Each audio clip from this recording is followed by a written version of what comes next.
भारत और अमेरिका के बीच trade deal को लेकर चल रही बातचीत के दौरान बड़ा अपडेट सामने आया है। अमेरिकी ट्रेड प्रतिनिधि जेमसन ग्रीयर का कहना है कि भारत ने एग्रीकल्चर सेक्टर को लेकर अब तक का सबसे अच्छा ऑफर दिया है। ताज़ा मीडिया रिपोर्ट के मुताबिक अमेरिकी किसानों को भारत के बाजारों तक ज्यादा पहुंच मिले, इसके लिए बातचीत चल रही है। ज्वार और सोयाबीन जैसी फसलों के लिए घरेलू मार्केट खोलने पर चर्चा हो रही है। इस पर बातचीत के लिए अमेरिकी अफसरों की टीम नई दिल्ली में है और कृषि से जुड़े मुद्दों पर चर्चा कर रही है। कहा जा रहा है कि इस बार भारत ने बाजार खोलने में दिलचस्पी दिखाई है।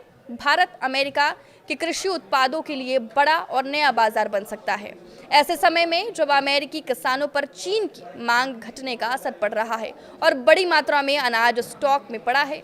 अमेरिकी अफसरों का कहना है कि ये बातचीत उस बदलाव का हिस्सा है जिसमें अमेरिका दुनिया भर में नए बाजारों तक पहुंच बनाने की कोशिश कर रहा है।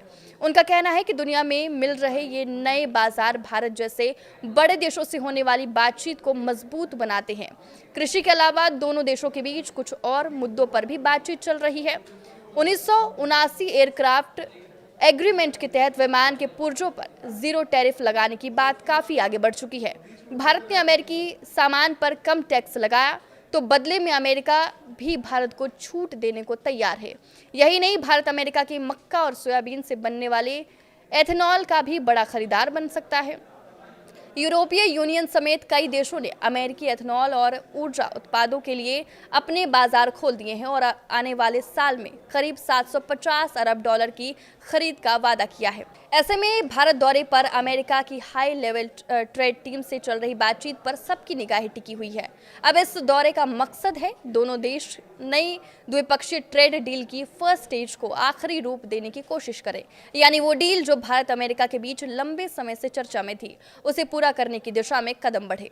पिछले कुछ महीनों में भारत और अमेरिका के बीच व्यापारिक रिश्ता काफी खटास भरा रहा। अमेरिका ने भारत की हाई टैरिफ और ट्रेड घाटी की वजह से 25% टैरिफ लगाया है। इस वजह से दोनों देशों को एक्सपोर्ट इंपोर्ट में परेशानी हुई थी। अमेरिका को लगता है कि दोनों देशों के बीच व्यापार असंतुलित है।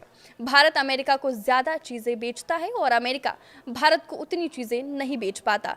इस अंतर को कम करने के लिए भी ये टैरिफ लगाया गया है। दोनों देशों के बीच चल रही बातचीत के बीच मीडिया में ये खबर सामने आई है कि अमेरिका के राष्ट्रपति डोनाल्ड ट्रंप ने भारतीय चावल पर नई टैरिफ लगाने की धमकी दी है। पर सच्चाई ये है कि अगर ट्रंप भारतीय चावल पर टैरिफ लगाते हैं तो इसका असर भारतीय निर्यात पर ना के बराबर होगा, पर अमेरिकी उपभोक्ताओं को जरूर इसका खामियाजा भुगतना होगा। ट्रेड रिसर्च फर्म के मुताबिक भारत के कुल वैश्विक चावल निर्यात का सिर्फ 3% ही अमेरिका को एक्सपोर्ट किया जाता है। भारतीय निर्यातकों के पास पहले से ही मजबूत बाजार मौजूद है।